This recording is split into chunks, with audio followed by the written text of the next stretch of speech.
Hello and welcome back to Baby Alice's Stories. We now return to Robinson Crusoe by Daniel Defoe.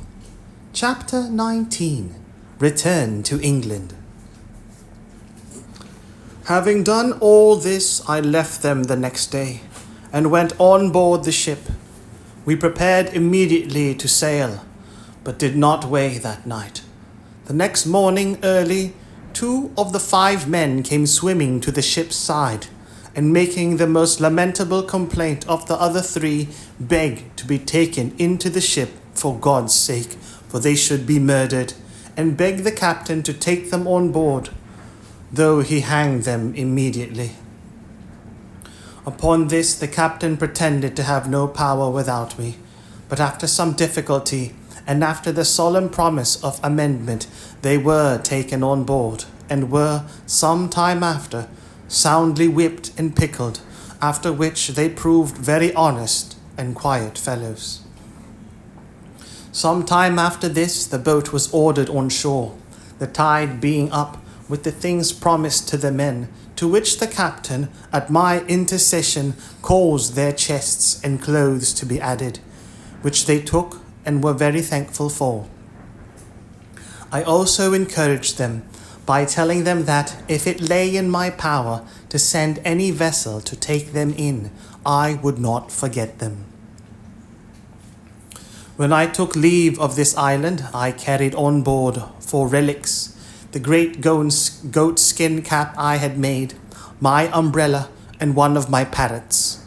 Also, I forgot not to take the money I formerly mentioned, which had lain by me so long useless that it was grown rusty or tarnished, and could hardly pass for silver till it had been a little rubbed and handled. As also the money I found in the wreck of the Spanish ship, and thus I left the island the 19th of December, as I found by the ship's account, in the year 1686. After I had been upon it 28 years, 2 months, 19 days, being delivered from this second captivity, the same day of the month that I first made my escape in the long boat from among the Moors of Sallee. In this vessel,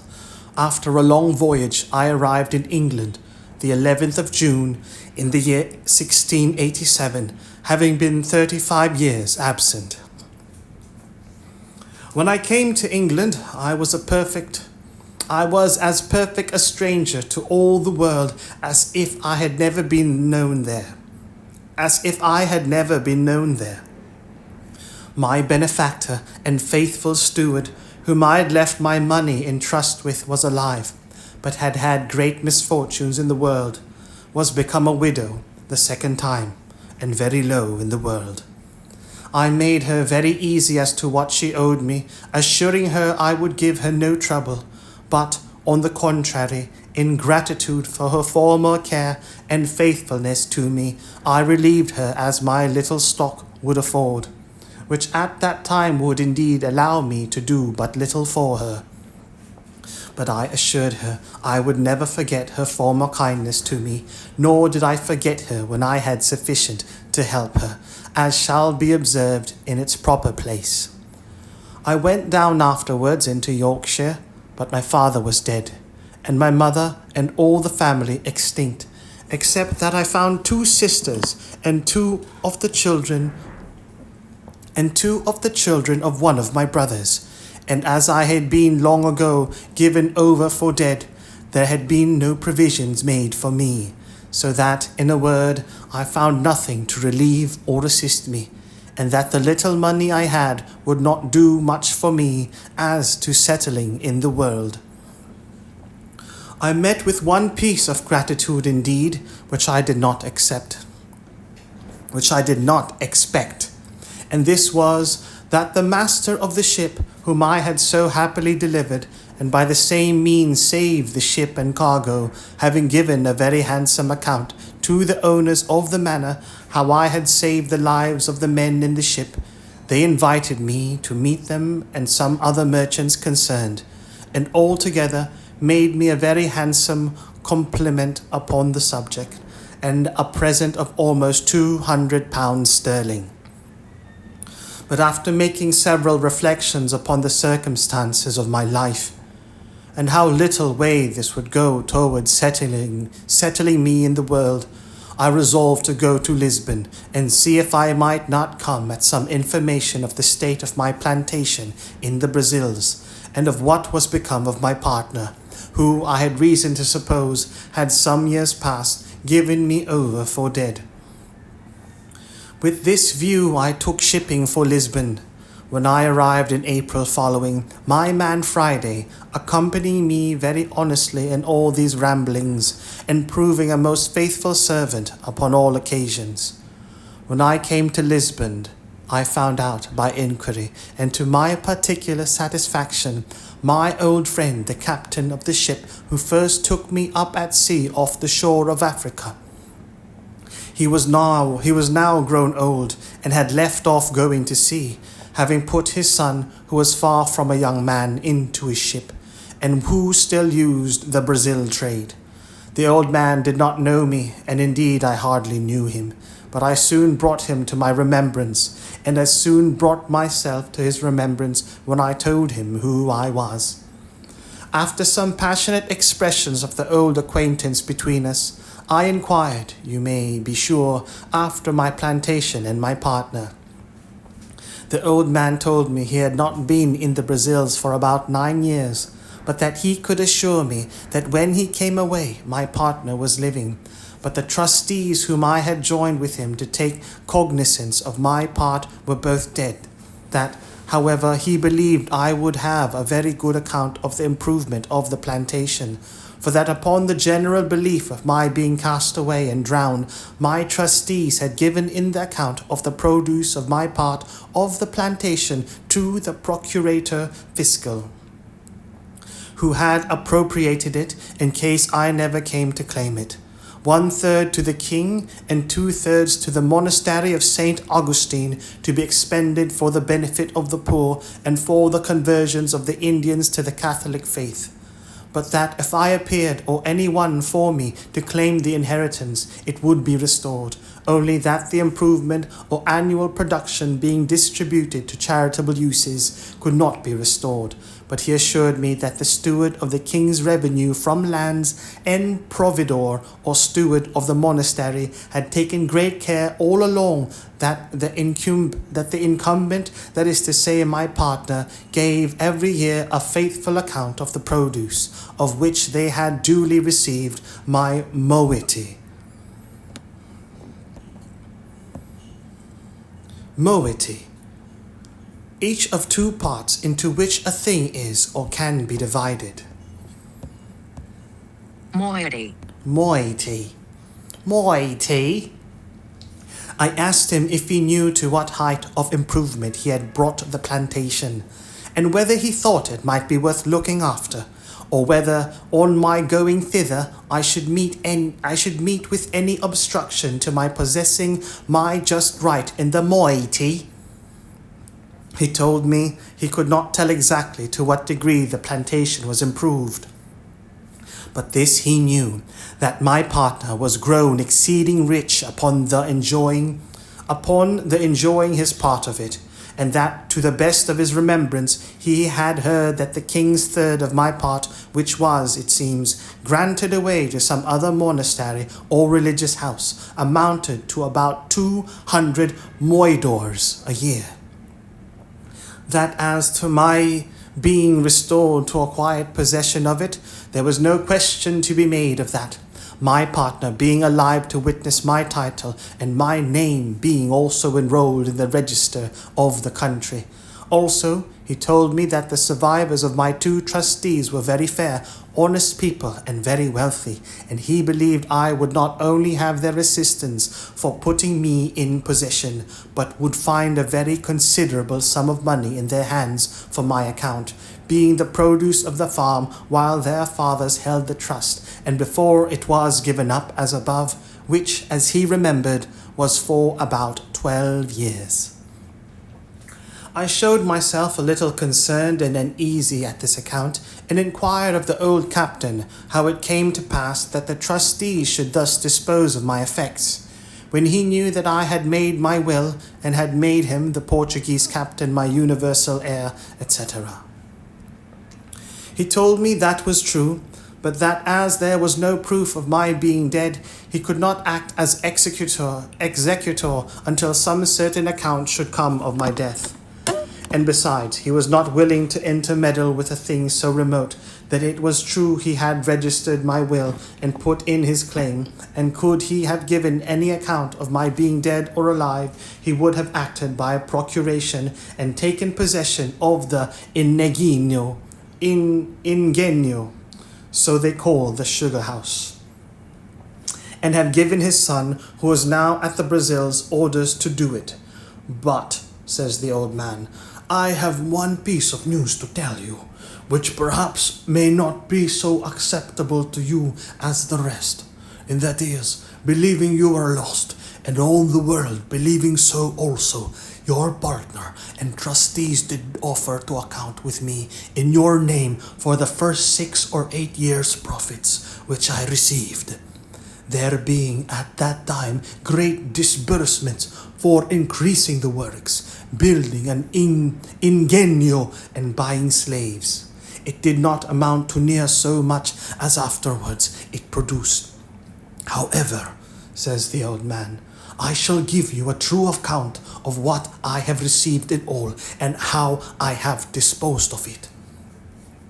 After a few days' further conference with this ancient friend, he brought me an account of the first 6 years' income of my plantation, signed by my partner and the merchant trustees, being always delivered in goods, namely tobacco in roll and sugar in chests, besides rum, molasses, etc., which is the consequence of a sugar work. And I found by this account that every year the income considerably increased, but as above, the disbursements being large, the sum at first was small. However, the old man let me see that he was a debtor to me 470 moidores of gold, besides 60 chests of sugar and 15 double rolls of tobacco, which were lost in his ship. He having been shipwrecked coming home to Lisbon about 11 years after my having the place. The good man then began to complain of his misfortunes, and how he had been obliged to make use of my money to recover his losses, and buy him a share in a new ship. However, my old friend, says he, you shall not want a supply in your necessity, and as soon as my son returns, you shall be fully satisfied. Upon this, he pulls out an old pouch, and gives me 160 Portugal moidores in gold, and giving the writings of his title to the ship which his son was gone to the Brazils in, of which he was quarter part owner, and his son another, he puts them both in my hands for security of the rest. I was too much moved with the honesty and kindness of the poor man to be able to bear this, and remembering what he had done for me, and how he had taken me up at sea, and how generously he had used me on all occasions, and particularly how sincere a friend he was now to me, I could hardly refrain weeping at what he had said to me. Therefore I asked him if his circumstances admitted him to spare so much money at that time, and if it would not straiten him. He told me he could not say, but it might straiten him a little, but however, it was my money, and I might want it more than he. Everything the good man said was full of affection, and I could hardly refrain from tears while he spoke. In short, I took 100 of the moidores, and called for a pen and ink to give him a receipt for them. Then I returned him the rest, and told him if ever I had possession of the plantation, I would return the other to him also, as indeed I afterwards did. And that, as to the bill of sale of his part in his son's ship, I would not take it by any means, but that if I wanted the money, I found he was honest enough to pay me, and if I did not, but came to receive what he gave me reason to expect, I would never have a penny more from him. When this was past, the old man asked me if he should put me into a method to make my claim to my plantation. I told him I thought to go over to it myself. He said I might do so if I pleased, but that if I did not, there were ways enough to secure my right, and immediately to appropriate the profits to my use. And as there were ships in the river of Lisbon just ready to go away to Brazil, he made me enter my name in a public register, with his affidavit affirming upon oath that I was alive, and that I was the same person who took up the land for the planting the said plantation at first. This being regularly attested by a notary and a procuration affixed, he directed me to send it, with a letter of his writing, to a merchant of his acquaintance at the place, and then proposed my staying with him till an account came of the return. Never was anything more honourable than the proceedings upon this procuration,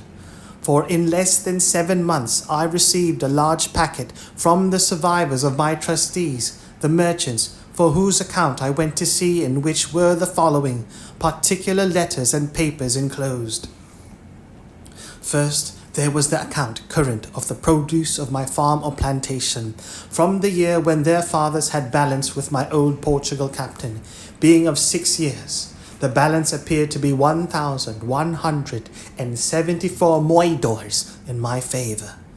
Secondly, there was an account of 4 years more, while they kept the effects in their hands, before the government claimed the administration as being called the effects of a person not to be found, which they called civil death. And the balance of this, the value of the plantation increasing, amounted to 19,446 cruzadoes, being about 3,240 moidores.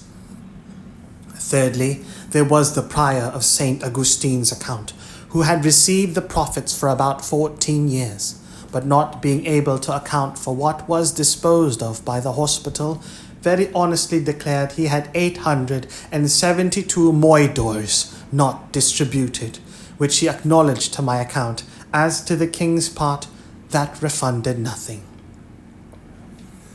There was a letter of my partner's congratulating me very affectionately upon my being alive, giving me an account how the estate was improved and what it produced a year, with the particulars of the number of squares or acres that it contained, how planted, how many slaves there were upon it, and making 22 crosses for blessings, told me he had said so many Ave Marias to thank the Blessed Virgin that I was alive, inviting me very passionately to come over and take possession of my own, and in the meantime to give him orders to whom he should deliver my effects if I did not come myself. Concluding with a hearty tender of his friendship and that of his family, and sent me as a present 7 fine leopard skins, which he had, it seems, received from Africa by some other ship that he had sent thither, and which, it seems, had made a better voyage than I. He sent me also 5 chests of excellent sweetmeats, and 100 pieces of gold uncoined, not quite so large as moidores.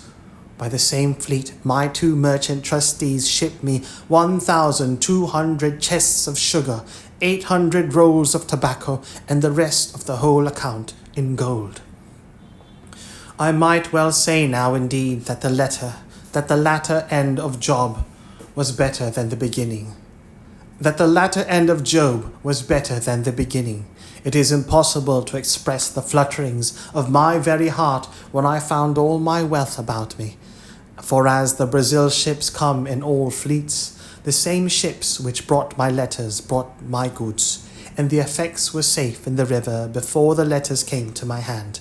In a word, I turned pale, and grew sick, and had not the old man run and fetched me a cordial, I believe the sudden surprise of joy had overset nature, and I had died upon the spot. Nay, after that, I continued very ill, and was so some hours, till a physician being sent for, and something of the real cause of my illness being known, He ordered me to be let blood, after which I had relief and grew well, but I believe, if I had not been eased by a vent given in that manner to the spirits, I should have died. I was now master, all on a sudden, of about £5,000 sterling in money, and had an estate, as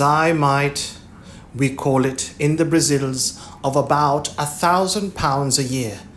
as sure as an estate of islands, as sure as an estate of lands in England. And in a word, I was in a condition which I scarce knew how to understand, or how to compose myself for the enjoyment of it. The first thing I did was to recompense my original benefactor, my good old captain, who had been first charitable to me in my distress, kind to me in my beginning, and honest to me at the end. I showed him all that was sent to me. I told him that, next to the providence of heaven, which disposed all things, it was owing to him, and that it now lay on me to reward him, which I would do 100-fold. So I first returned to him the 100 moidores I had received of him. Then I sent for a notary, that caused him to draw up a general release or discharge from the 420 moidores, which he had acknowledged he owed me, in the fullest and firmest manner possible. After which I caused a procuration to be drawn, empowering him to be the receiver of the annual profits of my plantation, and appointing my partner to account with him, and make the returns by the usual fleets to him in my name, and by a clause in the end made a grant of 100 moidores a year to him during his life, out of the effects, and 50 moidores a year to his son after him for his life, and thus I requited my old man. I had now to consider which way to steer my course next, and what to do with the estate that Providence had thus put into my hands. And indeed I had more care upon my head now that I had in my state of life in the island, where I wanted nothing but what I had, and had nothing but what I wanted. Whereas I had now a great charge upon me, and my business was how to secure it. I had not a cave now to hide my money in, or a place where it might lie without lock or key, till it grew mouldy and tarnished before anybody would meddle with it. On the contrary, I knew not where to put it, or whom to trust with it. My old patron, the captain, indeed was honest, and that was the only refuge I had. In the next place, my interest in the Brazils seemed to summon me thither, but now I could not tell how to think of going thither till I had settled my affairs, and left my effects in some safe hands behind me. At first I thought of my old friend the widow, who I knew was honest and would be just to me, but then she was in years, and but poor, and for aught I knew might be in debt, so that, in a word, I had no way but to go back to England myself, and take my effects with me. It was some months, however, before I resolved upon this, and therefore, as I had rewarded the old captain fully, and to his satisfaction, who had been my former benefactor, so I began to think of the poor widow, whose husband had been my first benefactor, and she, while it was in her power, my faithful steward and instructor. So the first thing I did, I got a merchant in Lisbon to write to his correspondent in London, not only to pay a bill, but to go find her out and carry her, in money, £100 from me, and to talk with her and comfort her in her poverty by telling her she should, if I lived, have a further supply. At the same time, I sent my 2 sisters in the country £100 each, they being, though not in want, yet not in very good circumstances. One being married and left a widow, and the other having a husband not so kind to her as he should be. But among all my relations or acquaintances, I could not yet pitch upon one to whom I durst commit the gross of my stock, that I might go away to the Brazils and leave things safe behind me,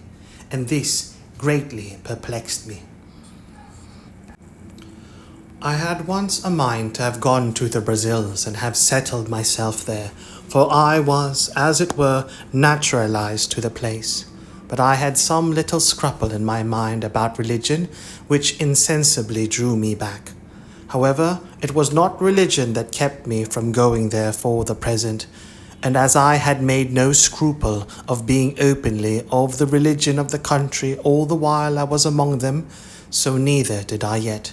Only that, now and then, having of late thought more of it than formerly, when I began to think of living and dying among them, I began to regret having professed myself a papist, and thought it might not be the best religion to die with. But as I have said, this was not the main thing that kept me from going to the Brazils, but that really I did not know with whom to leave my effects behind me. So I resolved at last to go to England, where if I arrived, I concluded that I should make some acquaintances, or find some relations that would be faithful to me, and accordingly I prepared to go to England with all my wealth. In order to prepare things for my going home, I first, the Brazil fleet being just going away, resolved to give answers suitable to the just and faithful account of things I had from thence. And first, to the prior of St. Augustine, I wrote a letter full of thanks for his just dealings, and the offer of the 872 moidores, which were undisposed of, which I desired might be given 500 to the monastery, 372 to the poor, as the prior should direct, desiring the good padre's prayers for me, and the like. I wrote next a letter of thanks to my 2 trustees, with all the acknowledgment that so much justice and honesty called for. As for sending them any present, they were far above having any occasion of it. Lastly, I wrote to my partner, acknowledging his industry in the improving the plantation, and his integrity in increasing the stock of the works, giving him instructions for his future government of my part, according to the powers I had left with my old patron, to whom I desired him to send whatever became due to me, till he should hear from me more particularly, assuring him that it was my intention not only to come to him, but to settle myself there for the remainder of my life. To this I added a very handsome present of some Italian silks for his wife and 2 daughters, for such the captain's son informed me he had, with 2 pieces of fine English broadcloth, the best I could get in Lisbon, 5 pieces of black baize, and some Flanders lace of a good value. Having thus settled my affairs, sold my cargo, and turned all my effects into good bills of exchange, my next difficulty was which way to go to England. I had been accustomed enough to the sea, and yet I had a strange aversion to go to England by the sea at that time, and yet I could give no reason for it. Yet the difficulty increased upon me so much, that though I had once shipped my baggage in order to go, yet I altered my mind in that not once, but 2 or 3 times. It is true I had been very unfortunate by sea, and this might be one of the reasons, but let no man slight the strong impulses of his own thoughts in cases of such moment. 2 of the ships which I had singled out to go in, I mean more particularly singled out than any other, having put my things on board one of them, and in the other having agreed with the captain, I say 2 of these ships miscarried. One was taken by the Algerines, and the other was lost on the start near Tor Bay, and all the people drowned except 3, so that in either of those vessels I had been made miserable. Having been thus harassed in my thoughts, my old pilot, to whom I communicated everything, pressed me earnestly not to go by sea, but either to go by land to the Groyne, and cross over the Bay of Biscay to Rochelle, from whence it was but an easy and safe journey by land to Paris, and so to Calais and Dover, or to go up to Madrid, and so all the way by land through France. In a word, I was so prepossessed against my going by sea at all, except from Calais to Dover, that I resolved to travel all the way by land, which, as I was not in haste and did not value the charge, was by much the pleasanter way. And to make it more so, my old captain brought an English gentleman, the son of a merchant in Lisbon, who was willing to travel with me. After which we picked up 2 more English merchants also, and 2 young Portuguese gentlemen, the last going to Paris only. So that in all there were 6 of us and 5 servants, the 2 merchants and the 2 Portuguese contenting themselves with 1 servant between 2 to save the charge. And as for me, I got an English sailor to travel with me as a servant, besides my man Friday, who was too much a stranger to be capable of supplying the place of a servant on the road.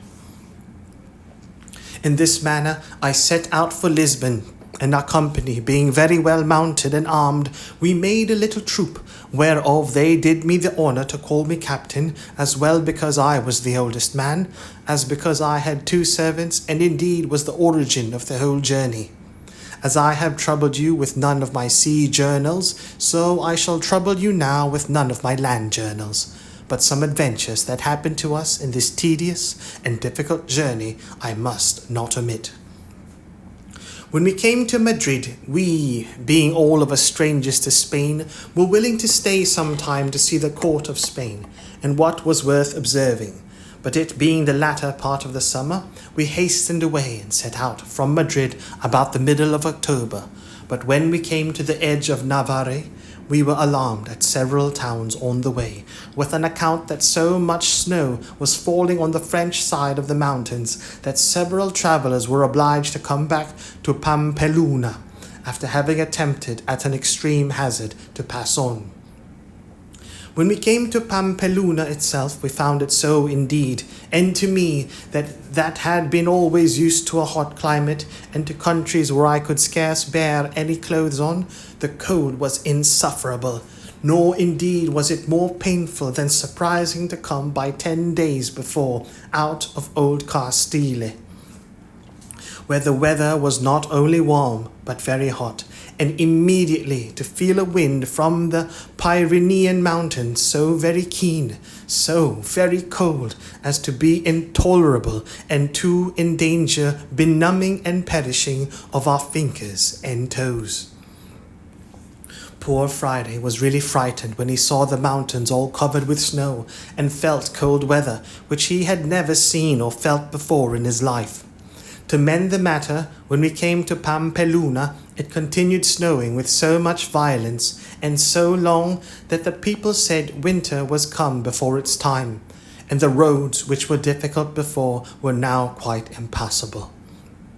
For, in a word, the snow lay in some places too thick for us to travel, and being not hard frozen, as is the case in the northern countries, there was no going without being in danger of being buried alive every step. We stayed no less than 20 days at Pampeluna, when seeing the winter coming on, and no likelihood of its being better, for it was the severest winter all over Europe that had been known in the memory of man, I proposed that we should go away to Fontarabia, and there take shipping for Bordeaux, which was a very little voyage. But while I was considering this, there came in 4 French gentlemen, who, having been stopped on the French side of the passes, as we were on the Spanish, had found out a guide, who, traversing the country near the head of Languedoc, had brought them over the mountains by such ways that they were not much incommoded with the snow.